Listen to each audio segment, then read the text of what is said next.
And now, weighing in out of the blue corner, Josh the Punk Thompson. 100%. And on the other mic, he weighs in from the red corner, Big John McCarthy.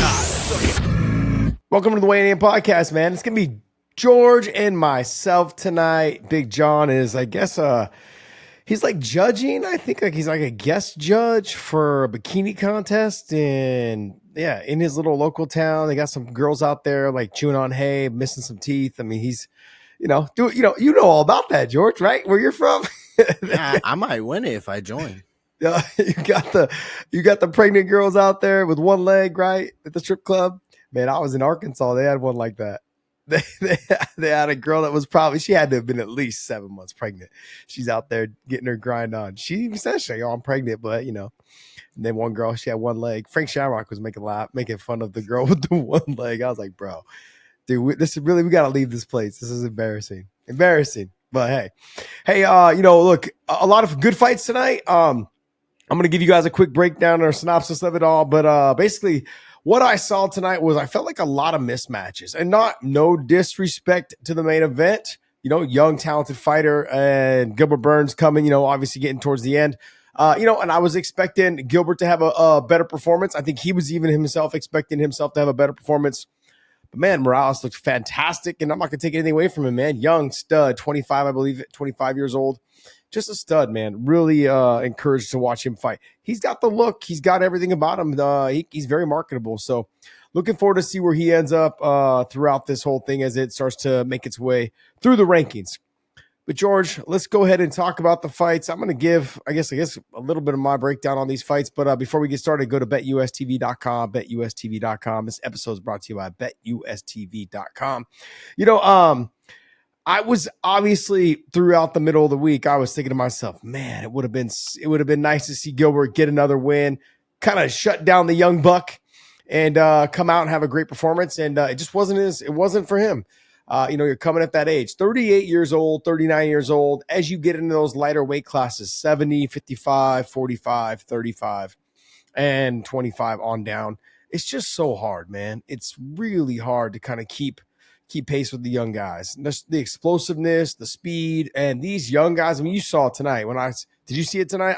As soon as they got in there, and I think the commentary was like, man, Morales is so big. And Dorino was considered to be one of the bigger guys at 170, real thick and stout, and not anymore, man, not anymore. And so, I'm still kind of a little bit, I know at this age at 38, it's very difficult to wrestle, to use your jiu-jitsu, but he's gotten away from it for so long. Dorino has, and tonight was kind of one of those things where we saw the takedown, no control, didn't try to hit the hooks in, didn't try to get on the head and shove his forehead down. The takedown was a lot of work, and when you spend that amount of work trying to get the takedown, you start to second guess yourself. And I've been at that age, and I understand, like, you're in great shape, but your recovery just isn't the same as a 25-year-old or 27-year-old or whatever. So 25.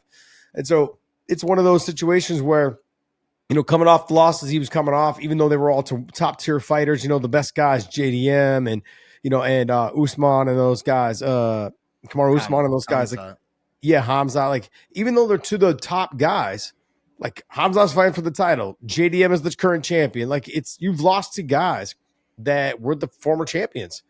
And so that being said, I think tonight was kind of, I don't want to say nail in the coffin, but I think for him, it was maybe headed towards the closure that he needed. It's like, look, this guy's a stud. I understand it, but I've lost all the best guys. It just depends on where he's at in his career. I've had this conversation with myself plenty of times in the mirror, and I've had it with coaches. I've had it with close friends. Are you in it for the money? Because if you are, Jim Miller, riding it till the wheels fall off. I praise him for it. I applaud him for it. All those things, do you. Once you realize that's what it is, go out there and do it. I'm not, that's your business. I'm not sure if that's what Gilbert Burns is looking to do, but if it is, then hey, more power to him. I just don't know if that's something that you want to continue to do, especially with young kids and so forth and so on. So For me, it wasn't for me. I realized, hey, there's no more title run in the picture. There's no chance of getting to the top. And I left a lot of money on the table when I stepped away. And I would imagine if he still has fights left on his contract, he's leaving a lot of money left on the table as well. So, but Michael Morales, man, looked absolutely fantastic. Long, lean, powerful, just a big body frame in there. He obviously possesses the power. The sample size still isn't big enough for me, I think, to say like he's someone to really be reckoned with in the rankings, but he's 25 years old. So what are we talking about? There's not much that I can say outside of he's 25. I think he looks friggin' fantastic for 25 years old. And so great job by him. I'm going to go ahead and take a look at these rankings. And when I'm looking at these rankings at the 170 pounds, he's already at number 12. He just beat Gilbert Burns, who's at number 8. Let me see. Let me refresh these, make sure they were all on point. Michael Morales. Yeah, Michael Morales was at number 12. Gilbert Burns was at number 8. He's going to jump right up in there. Him and a Jeff Neal fight, I know that would be kind of working its way backwards. Him and a Jeff Neal fight would be a fun fight. I'm not quite ready to give him somebody like a Ian Gary or maybe a Colby Covington. You could, to see if he can stop those takedowns. Colby has definitely not looked the same. And that'd be a fight that might go ahead. What do you got there, George? I was just going to say Colby hates Brazilians. So Colby hates everybody. He might hate himself a little bit. Yeah. I think when he looks at himself in the mirror, he's like, damn, I'm a pussy. I press charges. Damn. Like, you've got to be thinking that, right? Like, I'm a fighter. I've fought for the title several times and I press charges. That's sad.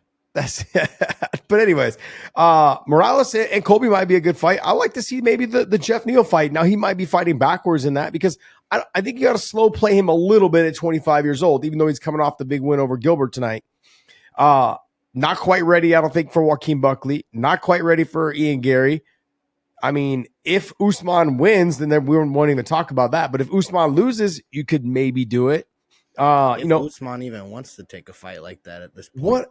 Yeah, but what about a Leon Edwards? That might be a fun fight. You got a guy who's tall, long, lanky, big body, 25, fighting someone like a Leon Edwards with, who wants to keep it on the feet. I mean, there's some craftiness behind him, and like that might be one of those fights if you wanted to match that up. If you're ready to say that he's ready for that next level. Like I said, tonight, it wasn't enough for me. It just wasn't a long enough fight. I need to see those dog fights kind of a little bit more.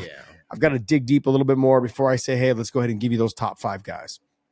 And that's only because he's 25 years old. I want to slow play him. I want to make sure that he has an opportunity to grow. It's no different than when you think about if I'm drafted a quarterback in the first or second round, sure, I want him to play the first 2 weeks of the season. I want to get him out there. I want to give him the exposure. But I also, the ones that's kind of been proven, the ones that have sat on the bench for the first year and they come out, they end up having a little bit longer career and a better career. That's kind of what I want for a young stud like this. Is you want to kind of slow play him a little bit to get an opportunity to kind of have a long career, successful career. So I thought he looked great tonight. Big body, big frame, big muscle, big power. He's got the look, extremely marketable. I think it'll be a good step for him in the right direction. If we go on to the co-main event, which actually was canceled. Yeah, and Podcast Dave was devastated. What's that? I said Podcast Dave was devastated. His Scottish brother. His Scottish brother. I don't know, man. I don't know. Dave and the Scottish right. I think they've all parted ways. Dave became a U.S. citizen. He's now a U.S. citizen. I don't know if he associates himself with the Scottish motherland, but regardless, Mariano Santos versus Sodiq Yusuff. I got to be honest, man. Santos was looking fantastic in the fight. He was, I felt like, controlling and dictating the pace of the fight. Yusuff, all he had to do was just throw more.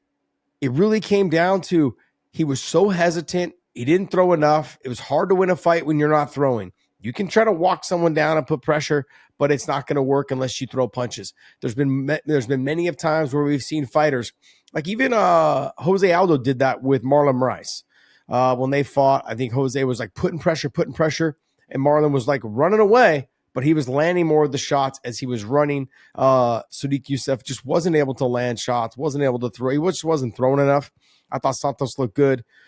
Good performance against a very tough fighter in Sadiq Yusuff. Santos looked fantastic. So I like that. I like that fight. I expected it to go a little bit different, though. I expected a little bit more of a banger. I thought Sadiq would probably get into some banging altercations and then start trying to use his wrestling. He didn't do that.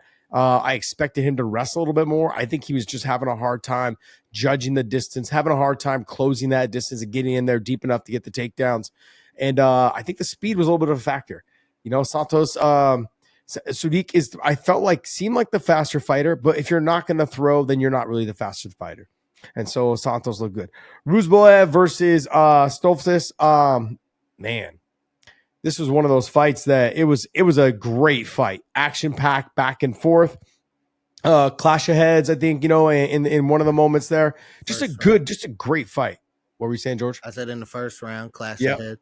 Did you notice it was a clash of heads right away, or did it take you a second? No, it took me a second. It actually took the replay for me to see it.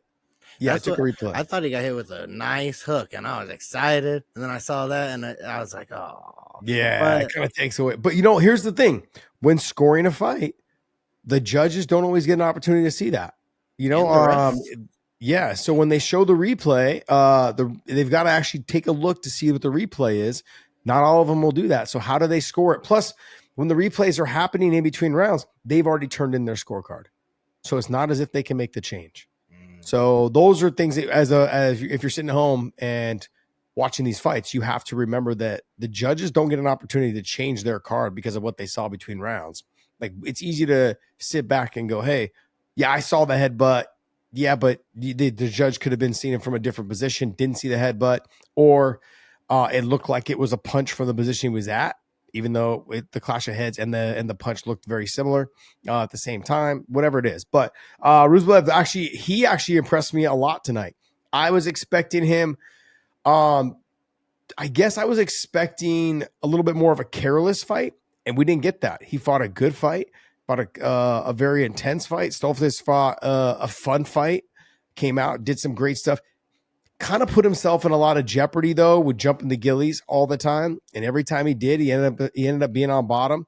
I liked moments there where he was chasing them and having success. It seemed like a couple of them were tight, but he was. But Ruziboev was able to defend, whether tucking the shoulder, tucking the chin, or just fighting hands. He did a great job in those positions of making sure that thing never got cinched on, fully tight. But actually it was a great fight, though, back and forth, chasing submissions, damage back and forth. There's some in the middleweight division, like I've said before, the middleweight division is a pretty weak division. So there's plenty of opportunities for fighters to have one or two good fights and go on a run to potentially get a title shot.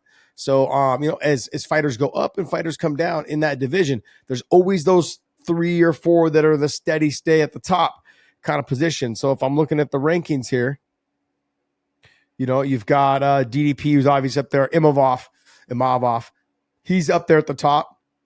You got Sean Strickland, who's been up there at the top. You got Chimaev, and you got Izzy, and you got Whitaker. Kai Bahalo's making his run up there right now, but like Cannonier, Delizzi, Hernandez, Fluffy, and then Vittori, all those guys are starting to now fall down. And so now it's a good opportunity for somebody like Ruziboev to go ahead and make his run up to the top. So we'll see, man. We'll see if he's able to do that. He's got a little bit of ways to go. But then you got Costa and Erosa, another fantastic fight. In this position, it really just came down to Costa was the faster fighter. He really he had all the abilities, the kicks. He was mixing it up very well, whether he was throwing a knee, whether he was throwing a long jab, he was switching stance. Head kicks were on point. He had some great combinations, did a really good job. Erosa did what Erosa does, just kind of walk forward, put a lot of pressure. As the fight went on in that third round, though, I thought he was starting to crack Costa enough to put a lot of pressure on him and make him start to wilt a little bit under pressure. But, man, that last round was a dog fest. It was so awesome to see. I love seeing those kind of fights, especially in that third round. Those are the kind of fights that I'm looking forward to seeing. And, this fight from beginning to end, like it looked like Costa was going to run away with it in the first round. And Erosa started off a little slow, which is kind of like, okay, I'm going to let him move a little bit. And then he took a head kick. And then he went off and said, okay, now I'm going to fight a little bit harder because he got rocked in that first round towards about 2.5, 3 minutes. And then they kind of got back into it a little bit. And then the second round, same thing. Erosa just was a lot slower of a fighter. But when he closed that space, he took away the distance. He was able to capitalize on his striking, man. He got, like, what I learned with Costa tonight is that he has a hard time fighting in a phone booth. And so in that phone booth, he was struggling with Erosa in that phone booth in terms of like within just boxing range. And Costa he was the faster fighter, and he just didn't have as tight a boxing as Erosa, but Erosa also was a lot slower, kind of kept everything a little bit tighter on the hooks and the uppercuts on the inside. And he also did a pretty good job of throwing some good elbows in there. But Costa he's someone that needs a little bit more space to fight, to throw the kicks, to throw the knees, whatever it is for his boxing. He needs that little bit more space to be as effective. Erosa is more of a put my forehead in your chest, like you're hitting the heavy bag, and try and land over the top, try and land the body shots, try and land the elbows. He's more of that dirty, grimy fighter like you'd see like a Randy Couture against the fence, trying to close that distance. Not that they're the same in terms of the way that they fight. I'm simply saying like someone that just kind of wants to get in that pocket, try to fight you in a phone booth. That's where Randy had a lot of his success, clinching that plum tie, that's not what Erosa was doing, but more of what Erosa needed to do is make sure he's closed all that space away. Green and Camilo, man, like I thought Camilo was looking good. It just looked like that Green was able to weather the storm, come out and get the submission work. I don't understand what happened in that. It almost gave me a little bit of the flashbacks of Chimaev and Whitaker. Like all of a sudden he was on his back. All of a sudden the choke, it wasn't really a choke. It was more of a face crank. Like the forearm was across the jaw. If you have a mouthpiece in, I don't know if the forearm was pushing in on the bottom teeth and the lip got stuck and just started to cut over it. I couldn't tell really from that position from when the tap happened. And the tap, if you go back and watch it live, the tap happened fast. As soon as he put the forearm around the mouth and cranked it across, he was tapping already. And it was like a panic tack, like, so I couldn't go ahead. To the uneducated eye, it looked very much like he got caught and gave up really quickly. Yeah. To the uneducated eye. Yeah. I mean, I don't know, man. Like the jaw crank thing is a little weird because, it's just a little weird because there's guys that have a different type of squeeze, and I mean, I've had guys that have squeezed across my jawline. I was like, and it was painful, but I'm like, there's no way I'm tapping. And I've had guys that have squished down on me, like in terms of like my jaw going forward. And it wasn't even in my mouth, like across the forearm, but it was more on my chin. And it felt like it was going to, like my chin was going to actually collapse into my throat, into my Adam's apple. And I was like, man, this is horrible. So it just really depends on the squeeze. I trained with Trevor Prangley, and like that guy just had a nasty squeeze when it came to like rear naked chokes. There's other guys, like Frank Shamrock was really good at he would do the jaw across the jaw, but he was good at just cranking no matter what, whether it was across your nose, whether across your teeth, whether across your chin. He didn't care. He would just squeeze and just like, BJ was always so technical that he'd come directly under the chin. And anytime he got under the chin, he'd bait you again to like, you'd fight the hands, he'd let it go, and he'd go right back to it. If you go back and watch the Kenny Florian fight on how he finished Kenny, Kenny defended the rear naked 3 times in a row, like, or two or three times in a row. And he just let it go and put it right back, let it go and put it right back. And Kenny just didn't know what to do, and so those are guys that are chasing like directly under the chin, trying to get the exact finish. So Green, good win for him. The one that impressed me the most, man, was Jared Gordon. He had a good performance up until the knockout. With the takedown, with the control, and just, back up on the feet, was slugging it out. I mean, Jared Gordon with the power with the overhand right. Just honestly, Moisés is one of those fighters that when I look back, and I think even when other people look back on his career, like, man, you had all the talent, you had everything. It just didn't work out. Yeah. Sometimes it just doesn't work out. It's just not, it just doesn't work out, man. I don't know. And it's his situation. Like he started off, he had some good wrestling. He had some good striking. He was an athlete. Seemed like he was an athlete. It just didn't work out for him in his career. I don't know what they're going to do with him, but I expected so much watching him when in his early days, expecting him to be the part, like, hey man, this guy's going to be good, man. He's going to be, because if you go back, I think I remember when he fought Islam, he was giving Islam some problems. like a little bit of, like the back and forth and it just wasn't there. Like I don't know if something happened in training. I don't know what it was, but just something is just not there. Yeah. So Islam rear naked choke in the 4th round, but I mean, like in the beginning, he was giving Islam some problems for a little bit. So, anyways, I expected after watching the Islam fight, then he lost to Joe Alvarez, and then he had a couple good wins. After that, I mean, he beat Costa, the one that fought tonight. He's beaten him before with the face crank, and so like there's guys that he has beaten, and you're like, man, how did you like? How did we get where we're at right now? Where it just doesn't seem like you want to be out there and in there.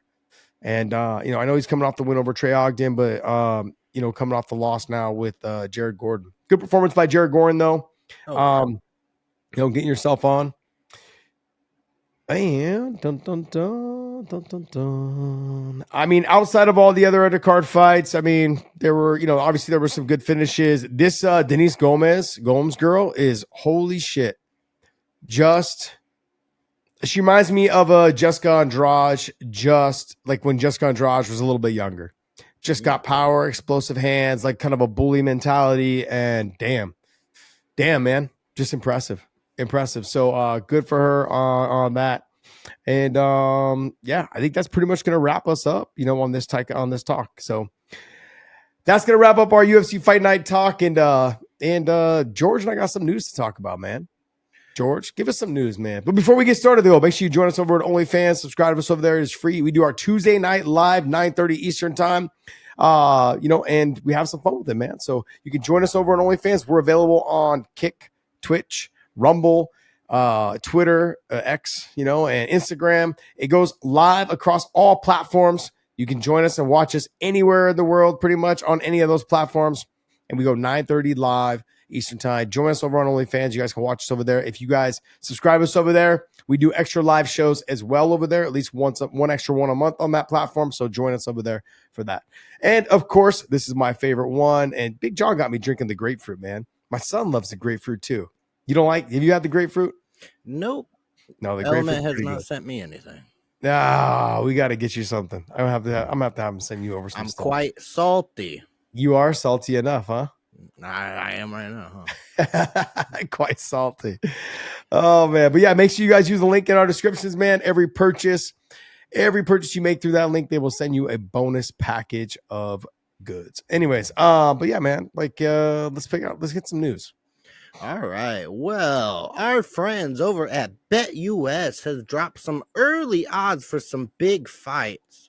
Let's start with the early odds for the Jack Della Maddalena versus the Islam Makhachev. They have Jack coming in at a plus 206, Islam coming in at a minus 250. Very warranted, I feel like. Wow, you think so? I mean, if you're just going by UFC math numbers, Islam has the more storied career so far.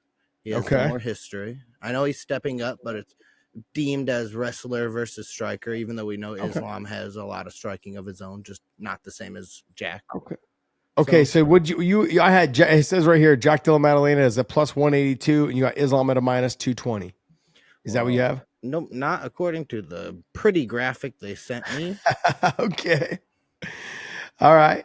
Well, tell me what the odds were again on that. They had Jack at a plus 206, Islam at a minus 250. All right. I mean, you think that's warranted? I think so. I mean, Jack is, this sounds dumb to say since he's the world champion, but compared to Islam, he's a little unproven. I mean, people have that to say against Islam sometimes, but I mean, if you look at the level of competition, I know they're different weight classes, but the ignorant fan would say Islam has faced the more dangerous fighters in the Dustin Poiriers and the Charles Oliveira's of the world, No, I would agree. I would agree with you on that. But JDM, man, he proved so much by beating Bilal Muhammad and the way that he did it, stuffing takedowns, being able to get back up to his feet, landing the combinations, being able to push Bilal backwards was a big deal. Taking somebody who is known for their conditioning, their cardio, and making them go backwards and making them look tired is pretty damn impressive. And so, that fight has me like second guessing how well Islam's going to do. Now, I think Islam's going to win, and the reason why I say that is because look, not only am I just biased because he's an AKA guy, but I want you guys to think about this. JDM said it himself. People think that he's going to take me down and submit me. And if you're saying that, then whether you're saying it just in like, hey, that's what people think, you've thought it yourself. And so he's going to be extremely focused on stopping, Islam's takedowns. But they're not going to be the same type of takedowns that Bilal shoots. They're not going to be the same type of takedowns that Gilbert Burns shoots. They're going to be a little bit more effortless. They're going to be a little bit more, in the clinch inside a phone booth. They're going to be pressed against the fence. They're going to be foot sweeps. They're going to be clinched. There might be a couple single leg like lifts and dumps and things like that. But they're not going to be like, let's drop down on double legs and try and shoot those. That's where we're at. And I guess for me, though, too, it's kind of the unknown. I was expecting them actually to be the odds to be a little bit closer. As much as I'm leaning towards Islam, I was expecting the odds to be a little bit closer. Only based on the fact that the 15-pound jump is a lot. It's not like jumping from 25 to 35, 35 to 45, and 45 to 55. You're jumping the full 15. So how well does Islam handle the weight? When you're talking world-class fighters like a JDM and anybody else in that top 2 or 3 in the 175-pound or the 170-pound division. So there's a lot of questions to be answered there for me as well. I look at 155 with Islam and Khabib. I had all the answers. Now it's coming into uncharted territory because look, I've seen how well they did against guys that were at the top at the time when they were younger. They're now a lot better, but so a lot of other people have gotten better with them. JDM wasn't even around when I was fighting basically, and the guys those guys that Islam and Khabib were training with back then, those guys are gone. Even though they were at the top of the chain back then, those guys are not in the sport anymore now. And so I know how good they are when they were competing against 170 pounders. I know their ability to take people down. And I said this, Khabib was able to take down Ed Ruth multiple times. Islam was able to take down Ed Ruth multiple times. 3-time national champ out of Penn State, like phenomenal wrestler, was able to take him down. So there's, don't just think in terms of there's MMA wrestling and there's wrestling. And there's a big difference, especially when punches being thrown at your head, when you're in the clinch. And there's that sambo wrestling, which is more of a judo, which is what Islam uses, not so much as Khabib did. Khabib would use more of the double leg, single leg, that kind of thing. And he was real good at turning the corner. Islam is more of, I'll shoot the single, but then I'll try to work my way up to the body. When I work my way up to the body, I'll try and lift, scoop, take you back over your leg, whatever it is. But it's more of a sambo / judo style, like where there's less effort, I think, but a little bit more explosiveness and using your momentum and your push to take you off base. So the odds, I thought, to be honest, were going to be a little bit closer, which your little beautiful graphic shows that it was a little bit closer. But now it started to be a little bit more of a separation. The updated odds are it's getting a little bit more, like you said, the updated odds are plus 182 for Jack, minus 1 or 220 for Islam. Yep. Yeah, I mean, look, there's a long ways to go for the fight. They don't even know when the fight's going to take place, but if you want those early odds, you want to jump on that bet right there. If you think JDM's going to get the win at plus 182, I'd jump on it, man. I'd jump on it. If you think Islam's going to get that win at minus 220, I would imagine these odds will start to shake out a little bit closer as the fight gets there. It'll end up being closer to even money by the time this fight comes to fruition, which I'm assuming around probably September, maybe August, September, depending on JDM's ability to heal up and get ready for the fight. We'll see. What else you got for us? All right. They also released the early odds for Charles Oliveira versus Ilia Topuria. Mm-hmm. The updated odds, not the beautiful graphic odds. Charles is a plus 309 and Ilia is a minus 400. So the beautiful graphic odds have them at minus 400 and plus 309. So how'd they get that one right, not the other one? Just lucky guessing, I guess. Not many people have probably started doing their bets on this. I mean, which is crazy. That is a sign for the fans. Jump on this right now. Well, here's the thing though. Like, they don't even have a date for the Islam and JDM fight yet, but the odds are already changing because people are putting money on it. That should tell you right off the bat who's the bigger names. Wow. What's the fight people care about? It's that one. Now, this one here, Topuria and Charles, I think it's going to be a fantastic fight. It's not getting enough credit that it deserves. Everyone's like, oh, Ilia's either going to knock him out in rounds 1 or 2, or Charles is going to submit him end of round 2, maybe round 3, 4, where somewhere in there. That's a good, strong possibility. So if I were you guys, man, I'd start looking at the prop bets. If you get those prop bets done up, I mean, obviously those probably won't happen until closer to the fight, but minus 400 and a plus 309, I got to be honest, man, I'm going to throw a little extra cash down on Charles. I'm probably go, maybe $200, $300 on Charles just cause like you disrespecting the champ like that. This guy's been around the block. Has a name. 45. The yeah, exactly. Has a name, and it's Charles Oliveira. Well, right now it's the vacant name, but it has a good chance of becoming the champ again. And look, I think the world of Ilia Topuria. I think he's got big power in his hands. He's technically very sound on the feet with his defense.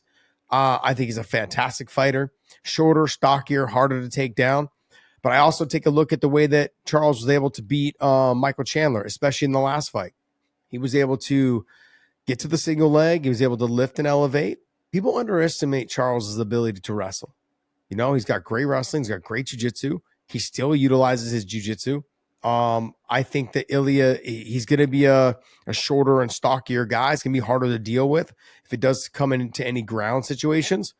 But I mean, Charles Oliveira is fantastic on the ground. Where were all those people that told when I said that Islam was going to beat Charles Oliveira and he was going to submit him probably before round 3? Where are all those people that said, no way, Charles? I don't hear you guys. I don't see you guys. You guys got to hit those comment sections and just start blowing me up going, look, Charles got a chance.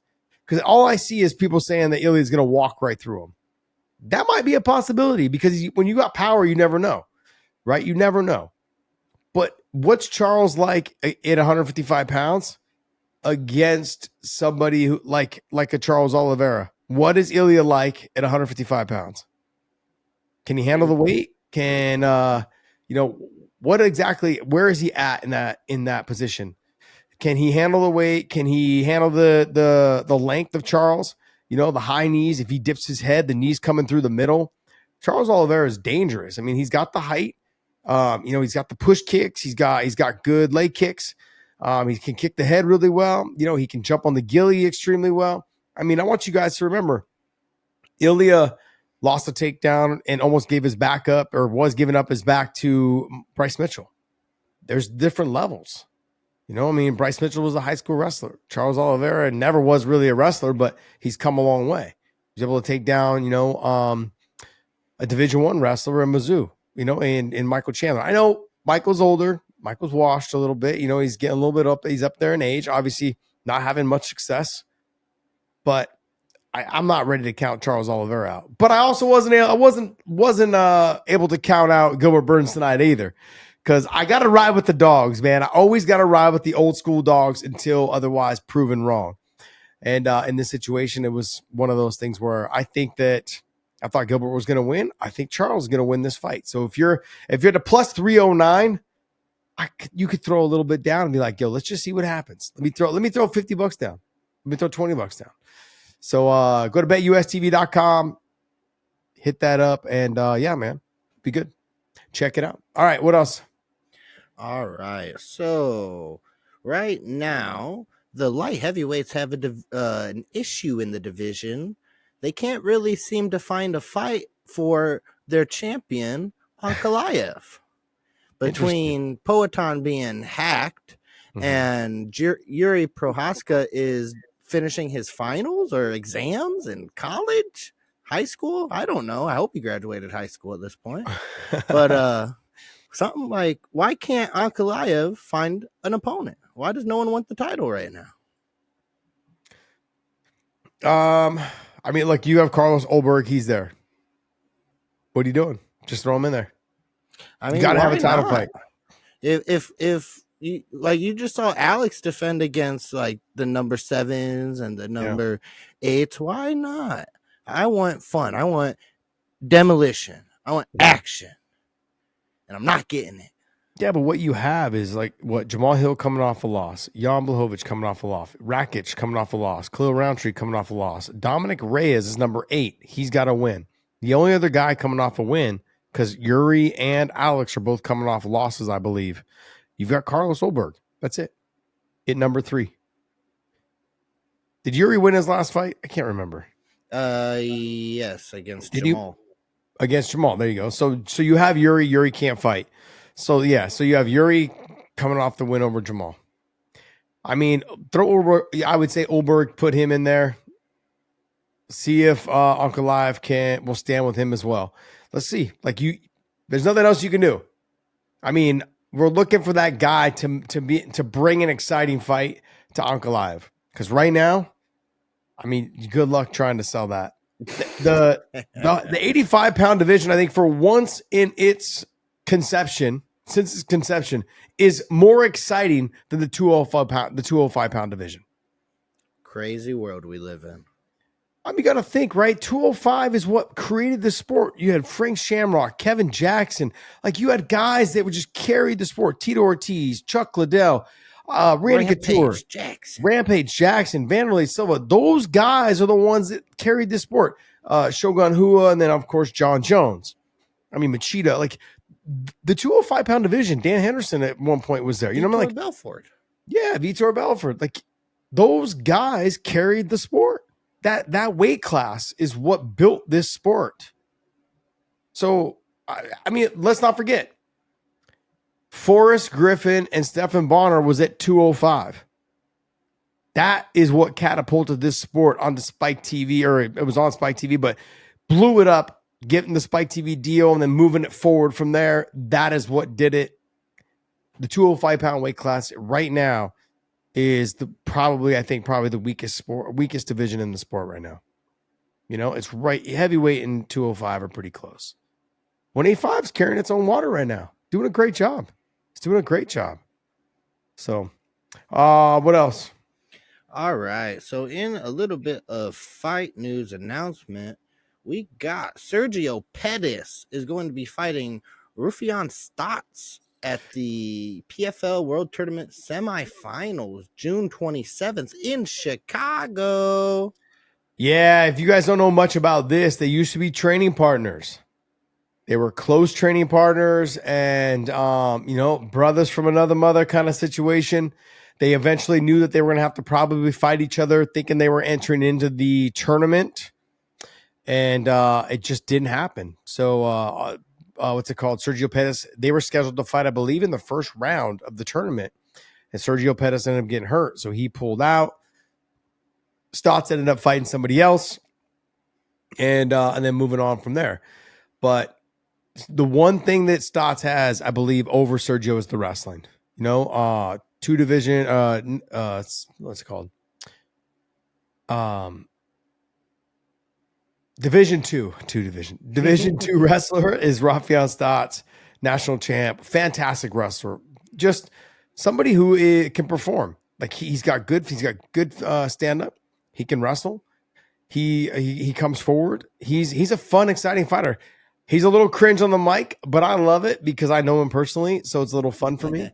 But he's charismatic and he's an all around just a great person. I love talking about these fighters because I know them personally, especially the Bellator guys and the ones that are now called in PFL.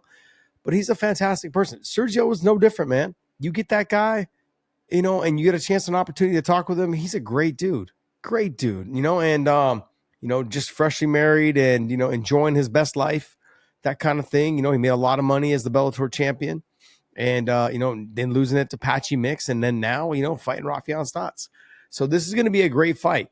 It's a little strange because I do know like multiple times I've interviewed both of them, and they both have talked about how they really do admire each other and their abilities. But if they were to fight, the one believes that the other can beat each other.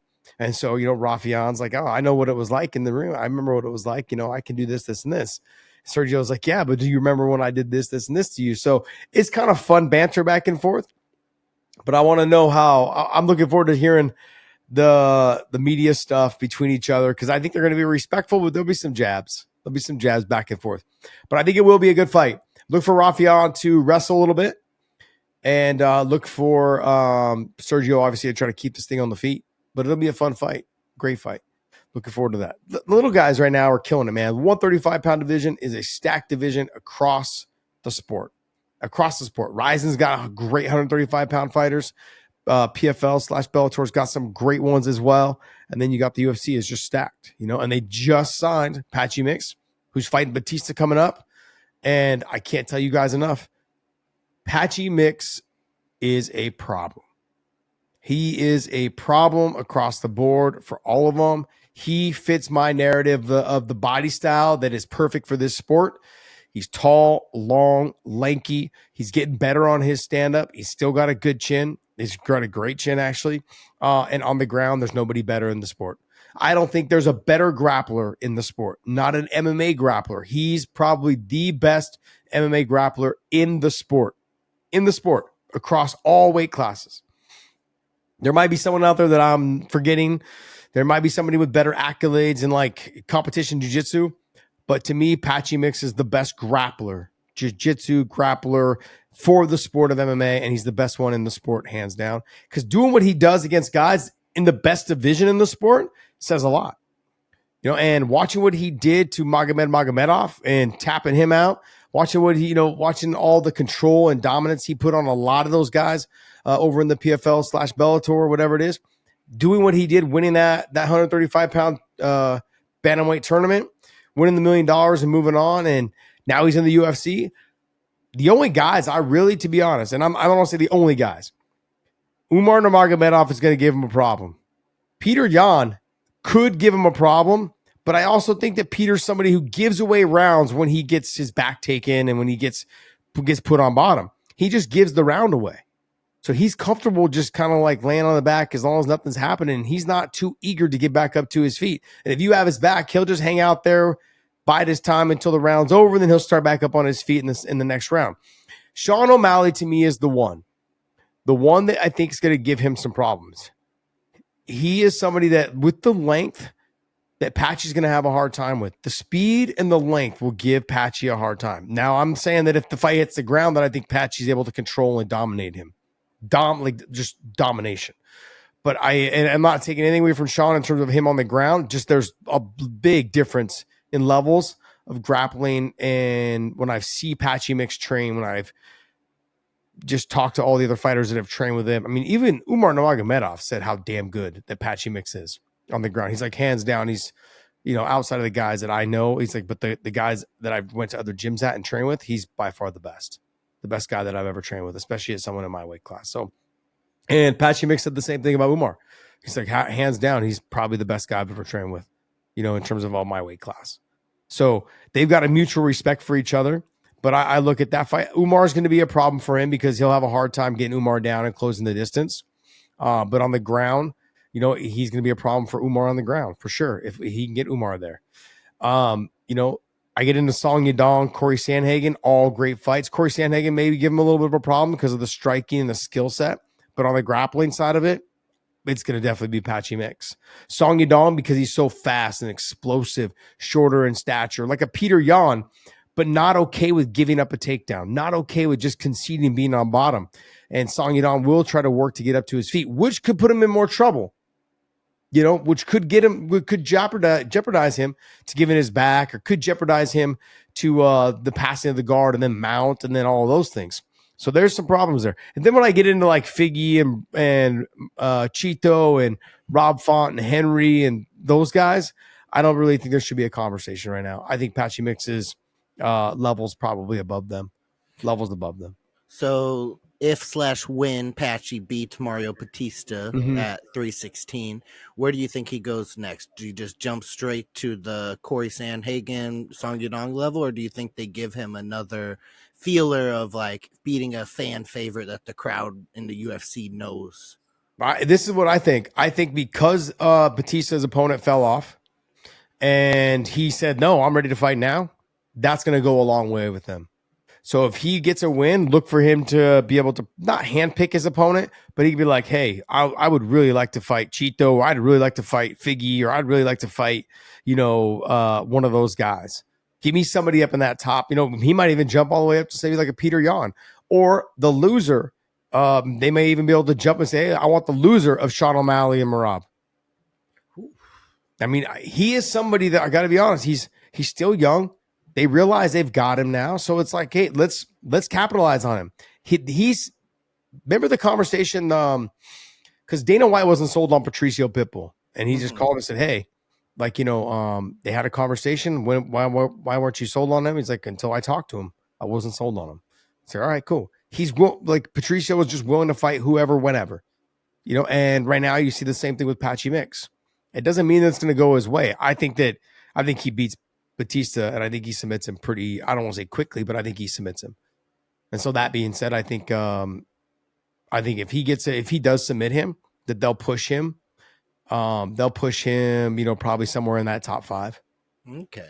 They'll give him I don't want to say favorable matchup because none of those are favorable matchups. They're all tough fights. But I think it's going to make it, I think it's going to give him an opportunity to say, hey, if I get another win, another big win, I'm going to get a title shot or a potential of, if he looks so damn good in his next fight, could he end up getting the loser of Sean O'Malley and Merab? Because he's beat all the other guys outside of the UFC. You got to remember, Magomedov beat Peter Yan. Yeah. That was Peter Yan's first loss, I believe it was. So you've got that win. You've got Rafian Stots, and you've got you've got Danny Sabatello, who's making waves over in Rising right now, and you've got other fighters that were in that. You've got guys that are there that Patchy's beat. He's beat Kyoji Horiguchi, who's now at 125 pounds in the UFC again.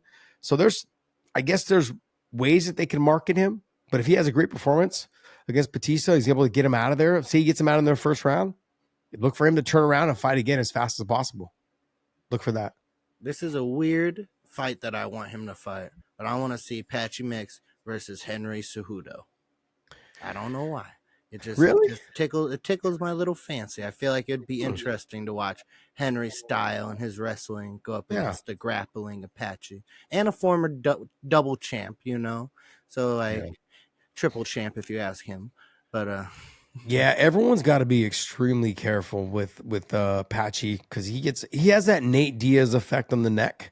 Mm-hmm. Like he'll hit it from anywhere, and he's so long for the weight class. He's 5'11". He's that Corey Sandhagen style body. Just extremely dangerous on the ground. And so it's more of take your back. It's more of anacondas, darts, guillotines, like front rear nakeds. Like he's just so good at attacking on that neck so fast. If you try to hit half guard on him, if he gets into half guard and you try to sit half guard, he's if going. If I try to hit half guard on him, I would get folded into a pretzel. If anyone tries to get half guard on him, and I'm a huge fan of him, but like there are some threatening fights in there. Like I said, Corey could be dangerous for him. Song Yadong could be dangerous for him. Umar could be dangerous for him. I feel like Peter Yan, no disrespect to Peter Yan, because I'm a huge fan, love watching him fight. He's probably the least dangerous for him, only because he tends to give up rounds if it does hit the ground. He'll just chill and be like, okay, I'll get back to my feet in the next round, and we'll figure it out from there. Sean O'Malley is extreme to me, is the number one guy who's probably the most dangerous for him. Him and Umar are the two most dangerous guys for him. Merab, I think, falls right into where he wants him to fall. Because like, hey, you keep trying to take me down. And they train together all the time. Mm-hmm. And so, I know Merab is probably not going to want that fight, but then, hey, ultimately they'll have to fight. It'll happen. What else? All right. And other news related to the PFL, we got what's his name? Paul Hughes. He has declined his fight bonus money not once but twice. Is that a smart thing to do? I bet PFL is real happy about that. But, well, he declined it, but he also said to give it to the fighters on the undercard. Yeah, I'm sure. Now, I don't know if that's what they did, but if I was Paul Hughes, I'd be asking all the fighters, hey, did you guys get a little extra bonus? Hey, whatever the bonus money is, good for him, man. Look, he has grown on me a lot. When I first saw him fight, when I first saw with the Usman and Magomedov fight, I didn't think he'd stand a chance. He fought a fantastic fight, fought a great fight. It wasn't as close as everyone made it out to be, but it still was a very good fight. One punch here, one takedown here, or one more stuff, whatever it is. One shot could have changed the direction of that fight. And Paul Hughes got the power, man. He got the power to do it all. So I thought, honestly, Paul Hughes has grown on me a lot. Had a great performance recently. I think it was like 34 seconds or 32 seconds or something like that. He won a fight, his last fight. And he looks fantastic. I'm looking forward to seeing him fight. He's must-watch TV. So hopefully they keep him happy and they can keep him for a while. And I know he was signed by Bellator before the PFL deal was done. So he's not a PFL signing. He was a Bellator signing. And him and Usman, I believe, are going to probably end up having to run it back. They've got Usman. I believe they just signed him to not an extension, but they just signed him to they renegotiated his deal, basically the same money, but an activity clause that you need to fight me this many times. And if you don't, then it basically like voids my contract. And so that's fair. I think when you're if you are a fighter going into the PFL, you need to have an activity clause. If you're somebody that is renegotiating your contract with them, you need to have an activity clause. You need to say, hey, I need to be guaranteed 3 fights a year. And if they're not willing to do that, maybe you should start looking for other places to go. The sad part is there's nowhere else to go. The UFC is filling up. I mean, you've got other guys that are out there right now that have extremely great records. Yaroslav Amosov is 27-1. Still hasn't got signed. He just beat who'd he beat? Yaroslav just beat Mendenhall. Oh, no, something like that. Curtis Millender, I think he beat him. He just chopped him out in the first round, and nothing, no call. That he was expecting if I beat Curtis Millender that I'd be able to get in the UFC. Wasn't able to get in the UFC, so yeah. So that sucks for him, But hopefully he gets in soon because he's a very, very talented fighter. He'd be a great addition to that welterweight division. Love to see him in there too. Him fighting there. He's somebody that's extremely dangerous. Him fighting any of those guys. Him and Joaquin Buckley would be great. Him and Sean Brady would be fantastic. That fight, Sean Brady and Yaroslav Amosov, to me, would be such a damn good fight. Two really good grapplers. Both of them really good on the feet.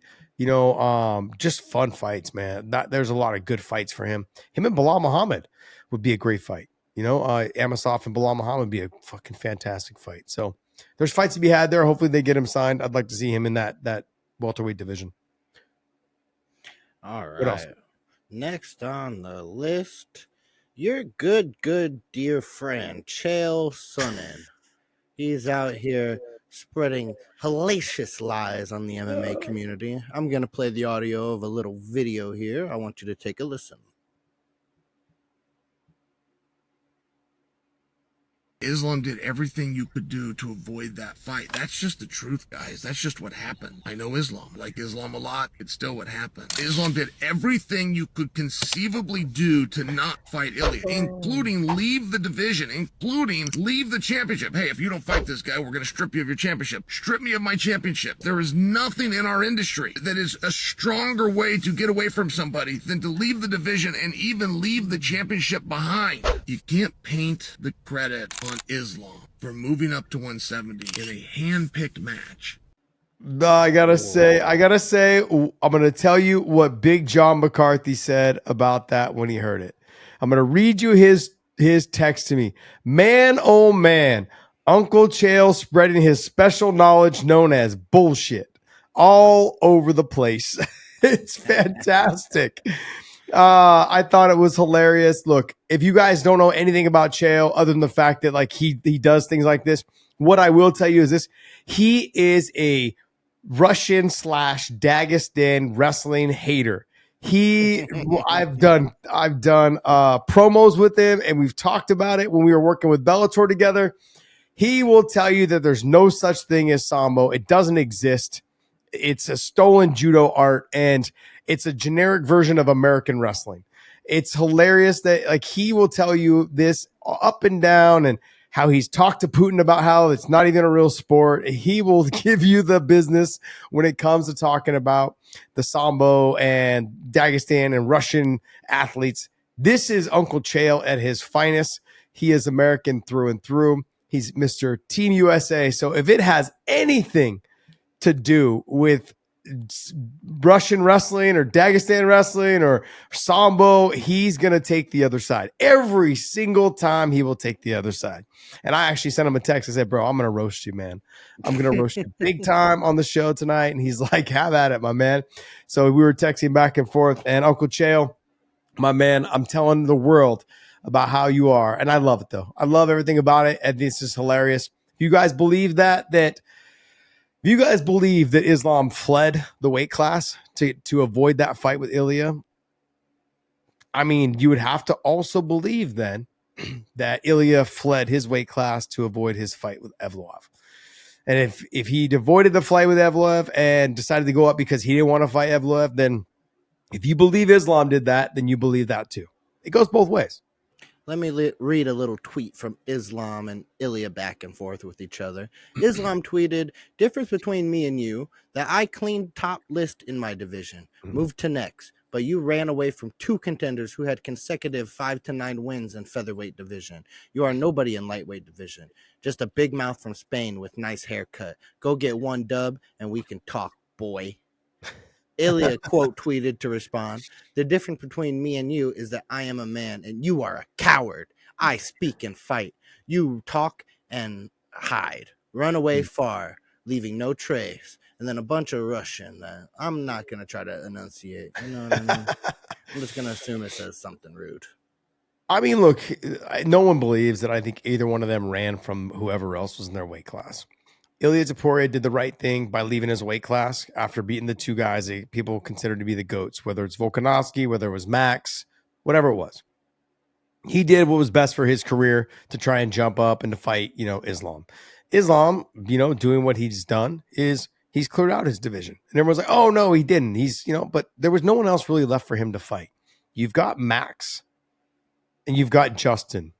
And if he fought Justin, everyone say they would give him as much of a hard time of him leaving anyways. Like, oh, why'd you fight Justin and you didn't want to fight Ilia?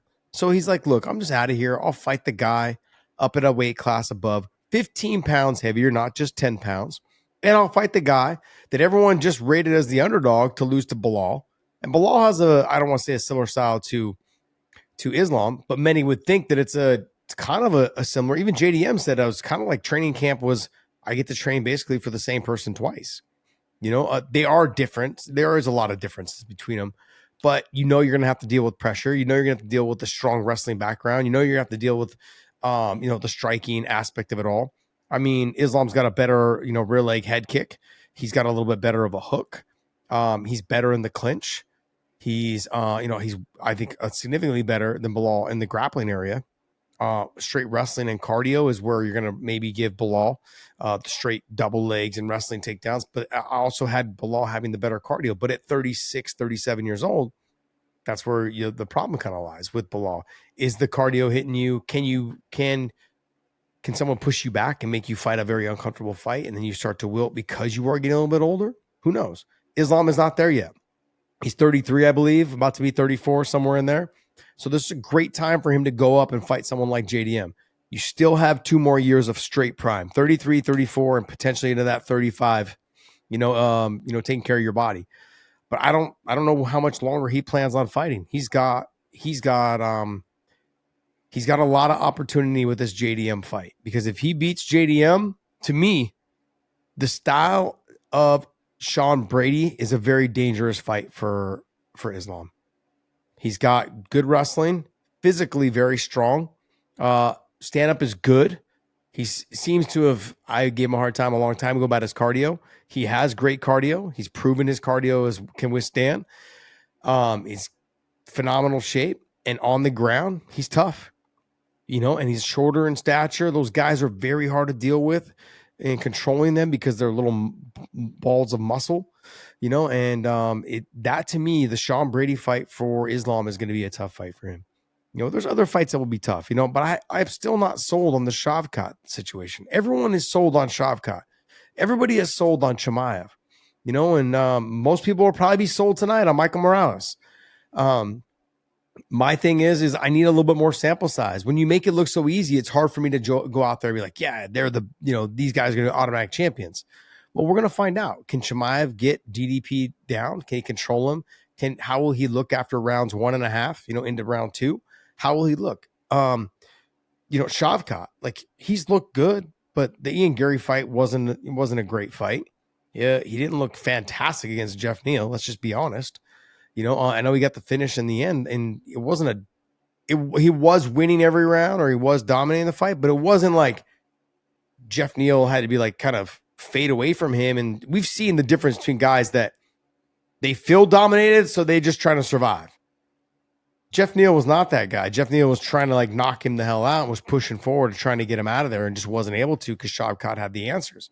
I get all that. But I'm not quite a believer just yet on all of those. But Sean Brady and Islam is a very, very damn good fight. But he's got to get past JDM. And I'm not ready to write off JDM because everyone wrote off JDM against Bilal. And I don't want to say I didn't write him off, because I kind of did, but I also said it was going to be a lot closer of a fight than people were giving JDM credit for. He just ended up looking fantastic that night. He looked spectacular. And so good time, good recovery. He's going to get healthy, and then we're going to see that fight. Probably sometime, I would say August or September, you're going to end up seeing that fight. It's going to be a damn good fight too. All right, I got one last one. I don't know how much you've talked on it already, so forgive me. But my last thing here, recently John Jones has said that if him and DC fought now at heavyweight, oh, look at him. Oh. I just texted Lane that we were done. Back. Are you done? Yeah, we're done. Yeah, this is it. We're on the last story. So you want to jump in real quick? I don't care. Okay. All right. Well, hello, Big John. What's up? How did the toothless pageant show go that you were judging? Hey, watch it. What was it, man? These people you piss off. They were chewing on straw, and everyone had teeth. Man. Did they? I don't believe it. I want to see video footage. Every one of them had teeth. Were they pregnant? Did they all have their legs? They all had their legs. Were there any of them pregnant? None were pregnant. Okay. Were there stripper poles involved? What's that? Was there stripper poles involved? No stripper poles involved. Damn, what kind of party was this? It sounds lame. It wasn't a party. It was a damn fucking talent show. Yeah, what kind of talent show doesn't have one-leg strippers? Like, come on, man. Now, there was a couple people in there that you went, yeah, this is probably your only time. You're trying to get your 50 minutes. And then there were some people that you got talent. You're very good. Well, you were a judge, so I don't know if you understand what that word means. Well, I used to think you were talented, so you're right. I'm probably wrong again. That's what I'm saying. You obviously have no idea what you're doing. Probably don't. It's just what is the last thing you got for us, George? And then you know what, I wanted to ask you about this whole thing with Ilia and Islam. Ilia. Ask him that first. Okay, I'm going to ask you this first. Go. So I'm going to ask you about the Uncle Chael, because I read the line. Line that you gave. I read it from the text. It was great. It was awesome. It's the truth. Oh, it's funny. And so do you want me to read it again? Yeah, go ahead. Okay, let me get into this. Hold on. I got to pull it up real quick. I thought it was hilarious, though. It was funny. Okay, so John, he says, man, oh man, Uncle Chael is spreading his special knowledge known as bullshit all over the place. I thought it was great. I just about fell out of my chair laughing when I read it. I was like, this dude. Do you like, we obviously, my explanation was, you've been around Chael at Bellator's. I've been around Chael, but he will say anything to discredit Sambo, Russians, and Dagestan wrestlers. Anything. He is American wrestling through and through. Yes. Sambo is fake. It's like just a generic version of judo that they stole, and they call it a national sport. They have stamped their name on it. It's garbage. It doesn't exist. It's not even a sport. And that's Uncle Chael's take on that. That is exactly about. You sound like Chael when he's talking about it. Yes. Yes. it's, Chael's, I love Chael, and this is, I would never, like, Chael has done all kinds of things with me. And he's fantastic. And he is a special part of the sport of MMA. And he is absolutely the guy who has initiated all the bullshit, fucking, all the trash talking that we get, because it was really, go back in time and, Tank was a bit of a trash talker and kind of did his thing, but Tito was the guy, but he wasn't really good at it. But Chael was fantastic at it. And he had people not understanding if he was being honest, if he was, sincere in what he was saying. Is he nuts? Which made it all the better, Yeah. And, and you can go all the way back to when Chael fought at Bellator against Tito. If you recall some of the trash talking that was going on there. Oof. I mean, he just annihilated Tito. Not in the match. And his wife. But, oh my God. But, Chael has this idea of, here's where you cross the line, here's where you don't. It's a different idea of crossing the line than everyone else. Okay? But, his whole thing with the Sambo, saying Sambo is not, it's a form of judo. It's, no. You go and you watch this, Sambo World Championships. Look at those guys are fighting. Yeah. It's a different type of style. Obviously, they're wearing, a shortened gi, and they're, but they're allowed to kick. They wear headgear, but they're allowed to punch. It's a real sport. There's nothing else is like it. Name what's like it. Is judo like it? I mean, you're wearing a judo gi, kind of, but you have judo throws, but you have so much more because you can't hit in judo. You can't hit missions. Yeah, you get punches. Yeah, you can't kick in judo. So, obviously it's got portions of judo. It's got portions of wrestling. It's got portions of stand up. It's got portions of kicks and taekwondo. Mm-hmm. So it's got portions of MMA, but it's its own unique sport. And if you don't recognize it, you're not being honest. Yeah. And in some things, Chael's not honest. He's just going to push it to the side and say, this is the way I see it. Okay. Doesn't make him a horrible human being. Just means that,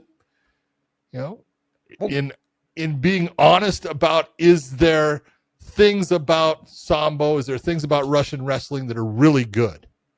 Chael's not going to sit there and say yes. He's not. But John, we're not to get off topic. It's simply put is that he was leading this into, he will say anything to discredit, like, what a Russian or a Dagestan fighter would be like. Hey, Islam is avoiding. He's literally leaving the division to avoid Ilia Topuria. That's exactly what he put out. And no, we just know that's not true. Because in the same breath, I could turn around and say, well, Ilia Topuria left the 45-pound division to avoid Evloev and John Silva. Absolutely. And another fight. Hold on. I have a champion in Ilia Topuria who, I'm not putting him down. I love him. I think he's phenomenal. But I can sit there and make the case of, I have a champion here who never truly fought everybody that he should have fought in the division. Now, he did defend his title one time against Max. Great defense. The only guy, to knock him out in the fight. But there's so many more that were there for him. But he's running from them. He's obviously running knowing that Aaron Pico's coming. Mm-hmm. He's obviously running from Evloev. He's obviously he's not running from anyone. No, he's not. He's going up in size. He's going up in weight. He doesn't want to make that cut. And he thinks that he's going to be successful at 155. I believe that he will be. But it's no different for Islam. But Islam at least has tried to fight everybody they put in front of him. Here's where Chael loses his story. Mm-hmm. Name me the lightweight fighter that has had more championship fights than Islam Makhachev. Well, I mean, the argument will be, and I'm going to play devil's advocate because everyone knows I'm biased towards him, but I'm going to say, well, yeah, he fought a 45-pounder twice. One of them was on short notice. Hold on. Why did he fight that 45-pounder? He's the only guy that would step up.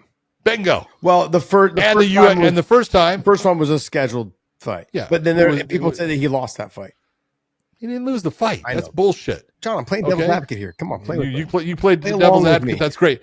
But I've had people sit there and say, "Oh, he lost that fight to Volkanovski." No, he lost the last round to Volkanovski. Okay, that's great. but he didn't lose the fight. So you can't go off of what happened in the last round. They don't have 6-round fights. Too bad. Yeah. But the whole thing with, when Chael's in there saying that he's running, there's a whole lot of people that you could go after and be more truthful in. That guy's kind of running. Okay. Yeah. He's not taking the fight, that, everyone expects him to take, and he's trying to kind of dodge for everything. There's people out there that are doing that are champions. Yeah. You can go after that guy. Why are you going after Islam? Come on. Yeah, he is. Look, he's just trying to create controversy. And to be honest, this is why we're talking about it. Is because he did something, he spoke so outlandish, and that's why we're talking about it. Not just us, but I saw, a lot of people are talking about it as well.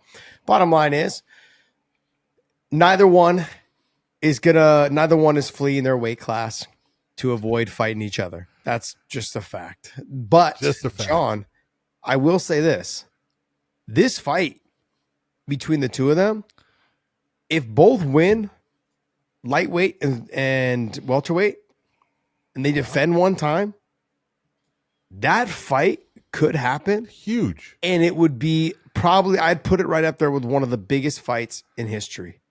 I think, I don't know about pay-per-views. I don't want to talk about pay-per-views because they No, you can't, because it's a different world. It's a different era. Yeah.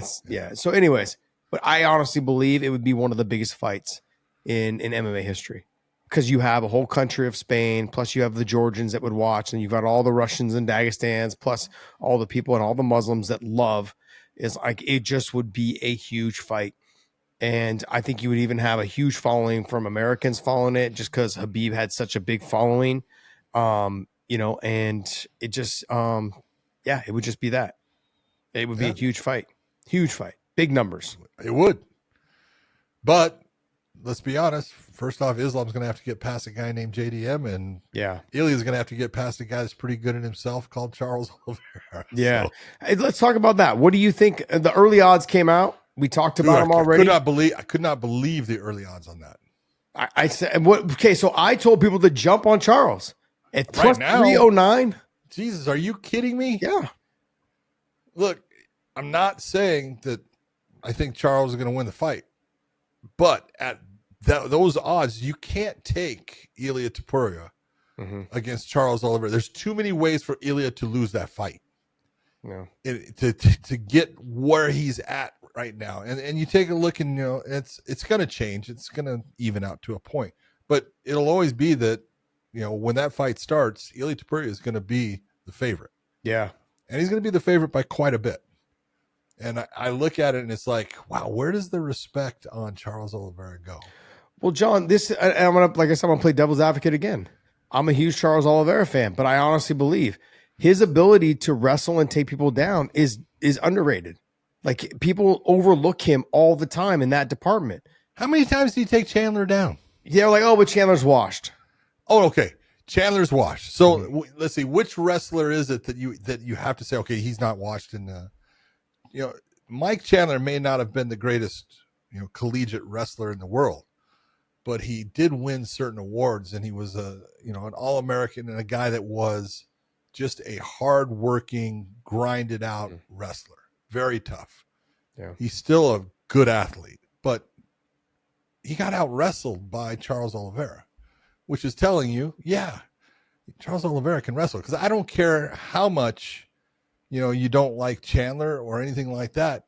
You've got to admit he can wrestle.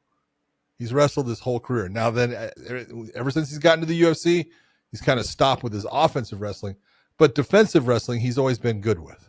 Yeah. Charles Oliveira took him down at will. But that's where my argument comes in for Charles, is that Charles was able to treetop him twice. Like, basically because he is the shorter fighter, Charles being the taller guy, that body style, lifting in the single leg and lifting it up high enough above his head. I don't know if Ilia Topuria is that flexible. I don't know if he's going to be able to scramble as well. I don't know those things. And let's not forget, Bryce Mitchell took down Ilia Topuria. But John even took his back. It's true. Lost the position, but even took his back. So in that, Charles Oliveira is somebody, when he does get to your back, he's finishing you, or he's working to control that whole round. Or at least he's going to put a whole lot of damage on you. He's going to try to from that position, And so, and you can't afford to give up, especially if it happens early in the fight. that will start to take away some of the power from Ilia as the fight goes on. I know he was able to knock out, Max, but I still, in my mind, Max had put the weight on properly and went up. And the turnaround from fighting Justin Gaethje to coming back down to 45 was not a long time to get the weight down properly, to all of those things. And so I'm not making excuses for Max whatsoever. I just honestly believe that, in the Ilia Topuria capitalized at the right times. Knocked out Volk, coming off the knockout loss. Coming off of a and knockout from a head then kick. fighting Max, coming off of the weight cut back down after he put the weight down properly to go back up to go up to 55. He learned his lessons from the first time going up to 55 and lost to and when he tried to fight Khabib. Couldn't do it, couldn't cut the weight to get down to it. Now this time put the weight on properly and then, had a great performance against Gaethje. And then I said he should have stayed and fought Islam because he decided to go back down to 45 and fight Ilia. And I thought, no, man, like this weight cut. No, you did. You were adamant it was a bad move for him. And I thought, no, it's a championship fight. I understand why he's taking it. Yeah. But you were adamant you thought it was a bad move for him. Yeah, just the weight cuts. John, it's been so obvious lately. Guys that have decided not to cut the weight and stay well. They're doing well. Exactly what it is. And think about this. When you think of Kamaru Usman, didn't had what on short notice against Chimaev, won the third round. Yeah. Like didn't cut the weight. Like I wonder how good he would be at 85 instead of fighting at 70 if he got a full camp in and worked out. Like that's where I want to know. But that's even a bigger jump, 70 to or like not 70, but 85, huge jump for him, 15 pounds, just like 55 to 70, 15 pounds. So, anyways, I look at the Ilia situation. Neither one of them are deflecting on each other. Neither of them is running from each other. Ilia, right time to go up and to make yourself even a bigger name. He's following the Conor McGregor situation, except he defended the title. He's going to try to win this title here. It's going to be a vacant title. Go ahead. Get that win. If you can get that win, against Charles, I want to see the Arman Tsarukyan fight. Yeah. That's the fight I want to see. To me, that is the clear-cut number one contender. Until you beat him, and I'm not disrespecting Charles whatsoever, until you beat Arman Tsarukyan, who's the clear-cut number one guy, who's supposed to fight for the title, I feel like that's when I feel like, okay, you're the champion. And no disrespect to Charles. None. And you can look and say that Charles and Arman fought. Yeah. And it was a good fight. It was a close fight. It was Arman won the split decision, but it was also at the end, a lot of people were thinking that Arman was in deep trouble. Yeah. But I think he was tired. No doubt he was tired. He was kind of hanging out there in a choke situation where he knew he was safe, where a lot of people thought he was getting choked when I don't think he was getting, there wasn't the pressure there that they thought. But I mean, it was a split decision. So to sit there and say, and it's again, I think what you're looking at is style wise, which is the style that's going to give Ilia the most problems. And I'm not too sure that it is Arman. And I look at it based upon Arman he's wrestling heavy. Okay. Ilia's good with his wrestling. I'm not saying he's as good as Arman, but he's good with his wrestling. But Arman's stand-up is still wild. Yeah. Where Ilia is not. Ilia is very tight. He is composed. He takes beautiful advances with his footwork and stuff. I was just, trying to watch some of the fights tonight, and I'm like, which way are you going? Yeah. The man's trying to hit you with the right hand, and you keep on moving in that direction. What is wrong with you? John, tonight's fights were very frustrating. Yes. There was a lot of mismatches. So really frustrating for me to watch. Yeah, but there was a lot of mismatches. So the finishes were happening, but you're like, okay, someone should get finished in this fight. I agree. There was a lot of fights that we saw tonight where fighters shouldn't be in the UFC. These are the events that we're getting watered down. And I think this is why you have a lot of fans just turning away. They're getting, they're like, look, it's just not the same product anymore. It's not. And I tune in because we talk about it on the show. But tonight was one of those nights where I was like, I got to give props to the fighters that were fighting. I do, because I give you guys credit, training hard, getting out there and doing it. But a lot of the ones that were on the card were just not UFC level fighters. Not yet. Not saying that they won't be. I'm just saying not yet. So, great. Yeah. 303, I think it's 309 is what the plus 309 for Charles. If you want to place that bet at betustv.com. So check that out. Go ahead. Let's go into that last thing you got there for us, George. All right, I got one last news story, and then I'll wrap it up with one really sweet thing. That's a good looking head on you there, George. Just want you to know I like that haircut, baby. Would I have done well in the talent show? Fantastic, dude. Would have used you as a scrubber. You have teeth, George. You probably would have failed. I don't have them all though.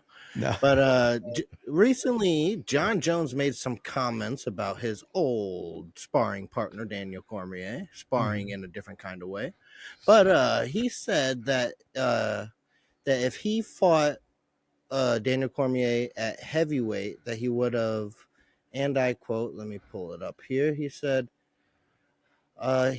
things would have gone worse for Cormier if they fought at heavyweight instead of light heavyweight. And then Daniel Cormier, to respond to that, had a really good quote. I want to read it here. Talking about what you would have done to me 7 years ago, 5 years ago when I was retired. How about this? I got a novel idea for you. I'm retired. I'm done. I'm 46. I'm washed up. I'm a broadcaster. I'm a commentator. I'm a talking head. How about this novel idea? Fight the dude that's actually wanting to fight. I wonder who's he talking about. Tommy Aspinall. Well, Thomas. Do you guys really think John Jones would have dismantled DC at heavyweight? No. Hold on. Okay, here. And this is, I want to say it this way. John Jones would have beaten Daniel Cormier, especially when Daniel Cormier was heavyweight in the UFC.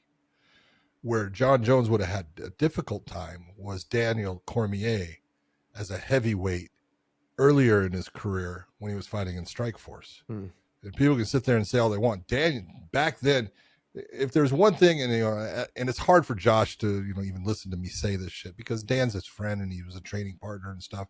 I know it's not easy, but Dan was actually pretty damn fast.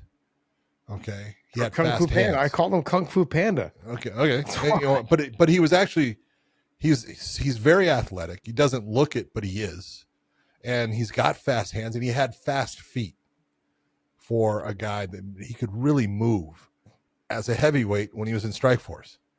And then he went to the UFC. He fought a couple times. He fought against Frank Mir. He fought against Roy Nelson as a heavyweight, but he had to move down because Kane. So he moves down, but moving down didn't do anything good for him as far as he had a lot of problems, I think, with losing the weight. It took a lot out of his performances. He lost power. He couldn't hit the same way. He had good power when he was a 238 to 42 pound heavyweight. He could smack, and he had fast hands. But as he went on in his career, he slowed down, considerably. And so when he fought John at light heavyweight, he had slowed down even from when he was a heavyweight at Strikeforce. So John Jones would not have had an easy time with the Daniel Cormier that fought guys like Bigfoot Silva, Josh Barnett, and, Bigfoot Silva, those guys. He was a different heavyweight then. So I look at it, first off, it doesn't matter. They didn't fight as heavyweight. Dan is right. John, you're going to sit there and talk about the past as far as what would have been. There's no what would have been. It's what has been. Okay. You beat him as a light heavyweight, but there is this guy who's out there saying, hey, I've done everything I can to get a fight with you, and you are absolutely running away from it. Yeah. Tom Aspinall can say that. And, and John can sit there and say whatever he wants, but you can look at it and say, I'm not saying you're afraid of him, but you don't want that fight. I mean, I could say ditto to everything you said. I mean, Daniel was a different person at that time in his career. It definitely was. He was very new in the sport. The fact that he got into that heavyweight tournament was because someone fell out. Yeah. He was a replacement. And then he went out there and had a damn good performance against Bigfoot Silva. And then he moved on with Barnett and so forth. He just He was fantastic, man. Yeah. Fantastic. And then when he got to the UFC, he only fought in the UFC until the UFC told him, hey, if you're not going to fight Kane, you need to go down and wait, because we can't keep having you beat all of our number one contenders. Beat Frank Mir, beat Roy Nelson, like you can't keep beating all of our guys and then not fight your boy. So you got to make the decision. And then DC is like, yeah, I can make the weight. He just knew he couldn't beat Kane. And so he had to leave. And so when he left, and then Kane was kind of, in and out, not, with injuries, he was able to go ahead. And he had a conversation with Kane before he went up in the weight.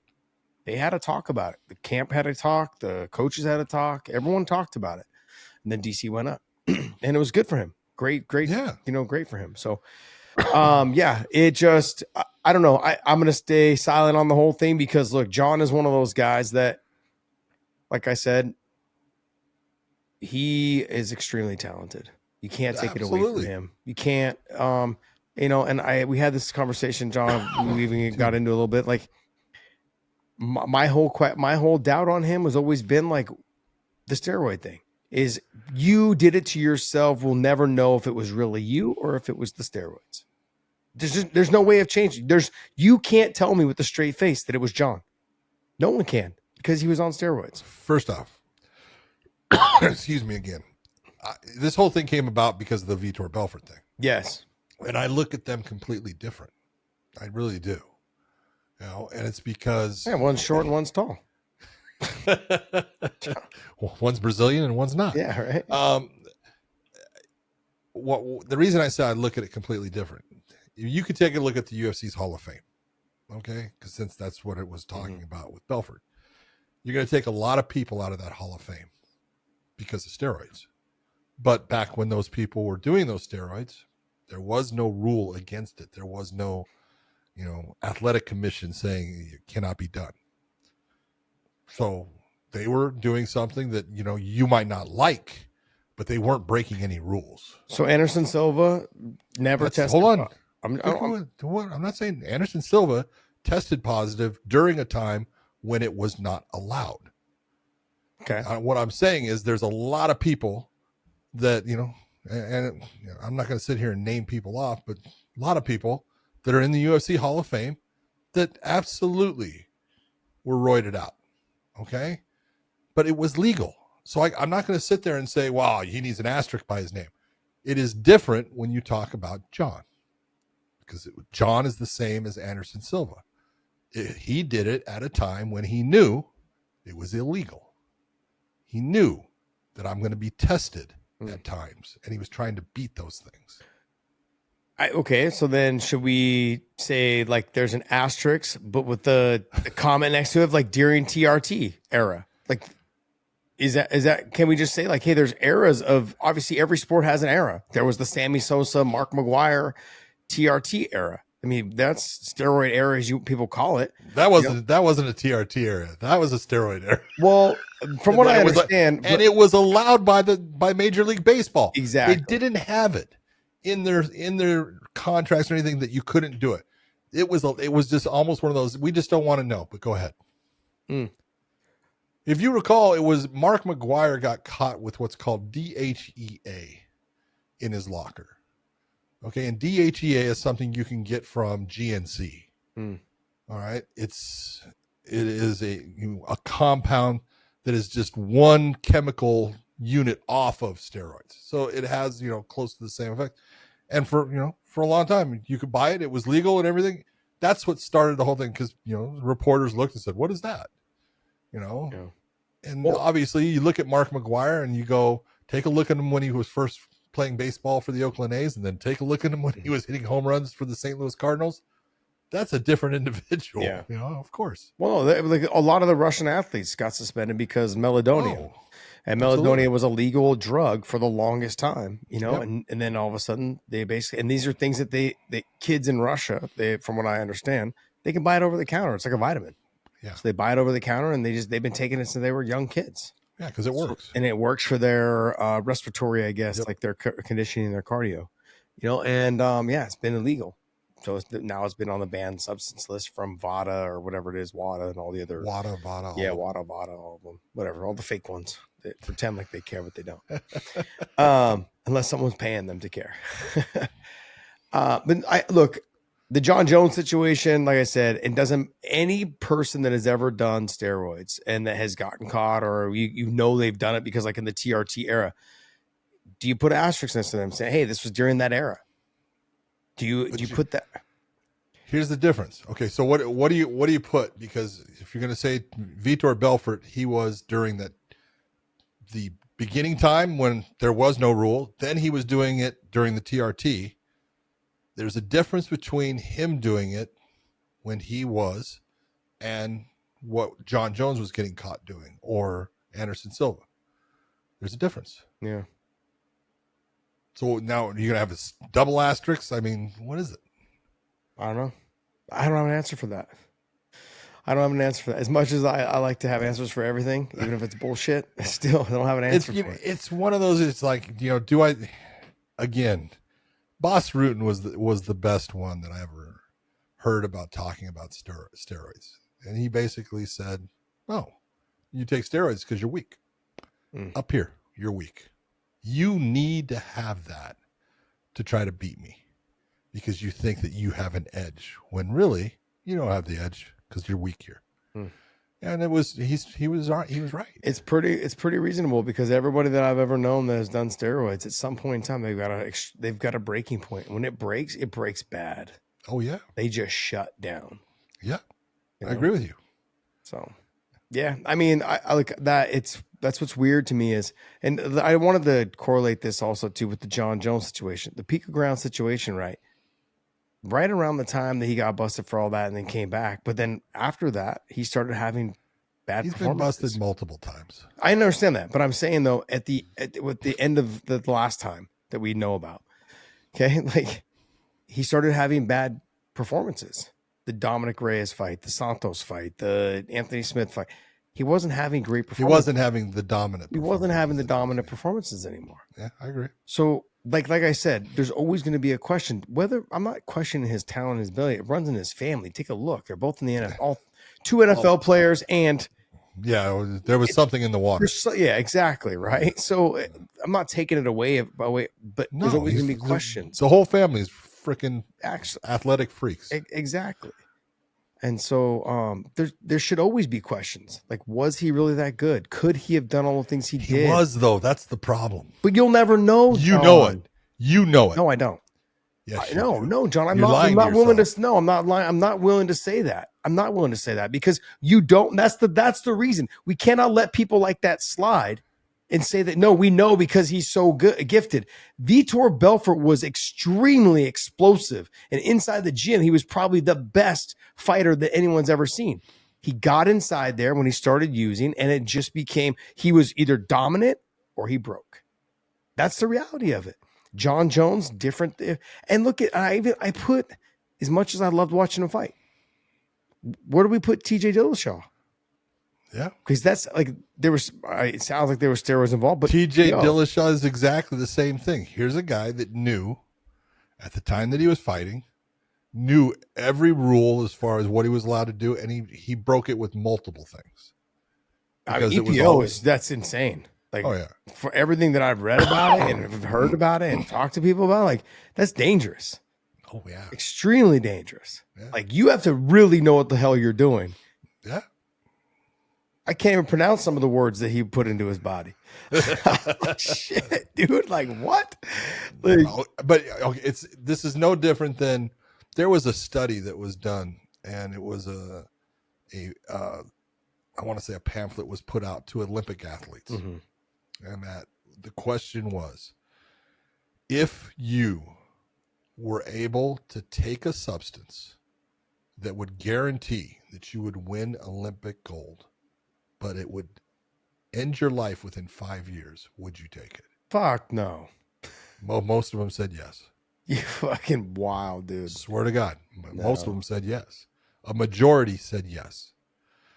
That's how much getting that one goal meant to them. I mean, and you look at it and you go, it's fucking crazy. 5 years? Jeez. 5 years and you're going to die? No. But you're going to do it? It's crazy. But they would. No fucking fucking way. Swear to God. Do you realize how short 5 years is? Oh, well, trust me. I know how short 5 crazy, years is John. because I only got about 5 years left. It's crazy, but man. It is crazy. But this is You got at least 5.5. I might have 5.5, maybe 6. You never know. Could be lucky. No, I don't understand. I'll never understand that. To take something and then just fight, like you're just. It's no different than seeing the pussy in front of you and going like, I could get AIDS, but you know what? I'm gonna still fuck it. Like it's just, it doesn't make any sense. No, well, there's so many things in life that don't make sense. Come on. Can you imagine? Dude, okay, hold on. Do you recall having talks with me where I would talk to you about guys that are cheating and stuff like that? And I go, I would sit there and tell the guy, hey, let me ask you a question. Would you pay $1 million for a piece of ass? Right? And they go, no. I said, well, you are. You're about to because you're married. Because you're married, you're going to lose way over $1 million based upon what you're doing right now. And they look like, no. Oh, yeah. Same thing. Yeah. Just ask Shay Shay. Ask him how things are going. Yo, JJ, what's up? Yep. You lost $100 million, not $1 million. You lost $100 million. Dude, see? Gosh, damn. But it's guys, and the guys are dumb, man. And we do some really dumbass things. Thinking with the wrong head. Fucking A. Nah. All right, hey guys, that's gonna wrap up our show. And John coming in late, but hey, sorry to come in late, man. I had to public service. Could I do one last little fun thing just to end us? Let's go, George. So, a young man by the name of Zach Lansing has made his way from Make-A-Wish to training for the Power Slap. But one fun thing about Zach Lansing is when he was in Make-A-Wish, he got to spend a day with Josh Thompson and the AKA crew. Oh, that's awesome, man. He very specifically mentioned you by name in a podcast he did and said that you were very nice. He was like, he called you an OG of the game. He was like, I got to hang out with Josh Thompson for like the whole day. So I just wanted to give him a little shout out. Here's an updated picture of my boy looking swole. Dude, looking all swole. Damn, dude, obviously he learned something from the AKA guys. Obviously. Hey, one thing I knew how to do is teach a dude how to use his pen. What you need to do is put an asterisk by his name. Nah, he's cooking it strong, baby. Yeah, I showed him how to stop a hoe. He was like, oh, good for him, man. Good for you, hey, Zach. Good luck, best of luck, all those things. And thanks for listening. Hopefully you hope you do well, man. Giving you love. And appreciate the kind words. And we're out of here, man. John.